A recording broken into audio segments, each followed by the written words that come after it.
everything. A brief reflection on Isaiah and Revelation. Two passages that, in a way, mirror each other, but in also a way edify each other. Isaiah in the Old Testament coming and bringing us this wonderful vision of this banquet that is being prepared. We could say it has the best food, the best wine, the best company. Really what we'd say, it sounds like Isaiah's talking about the best of everything is being prepared for us. And when we hear that reiterated in Revelation, we would get the same thing, because we're talking about the old heaven, the old earth have passed away. There's a new heaven and a new earth, and the new holy city, Jerusalem, coming down out of heaven. And I got to believe if it's coming down out of heaven, we have to believe it's got everything in it that we're looking for. Everything that God could possibly want for us, God is providing for us.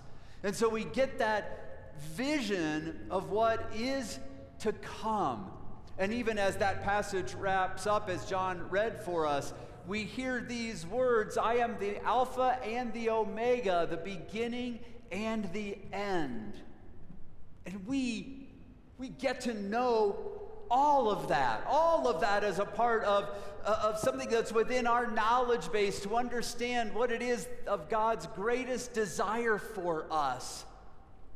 But we also know that we're not there yet. We're not there yet. We heard, I am the Alpha and the Omega, and we've had the Alpha, and the Omega is yet to come, and we're here in the middle.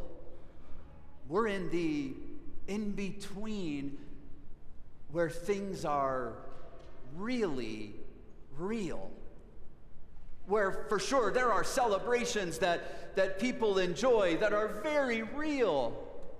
And there are other emotions that get stirred in our soul, in our spirit, that are real. And so we hear from Isaiah and we hear from Revelation this same thing, that in the midst of that realness, there are tears. And if there weren't, then wouldn't be as real anymore, because tears come from the innermost parts of our soul. They are a reflection of our very spirit at that time. And what we hear from both is that God is there in those tears. And how do we know it? Because both authors told us that God will wipe those tears away from our eyes, brush them off of our faces. God couldn't do that if God didn't choose to be right there. And so God is. God is right here in every name, in every flame. God chooses to be present. We know there's something yet to come for us. Our loved ones, they live in that glory already.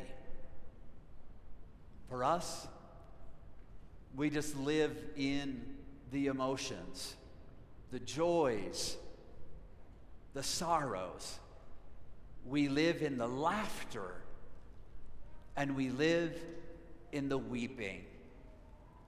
And God, who was the beginning, who was and will be the end, that God chooses to be right here in the middle with us.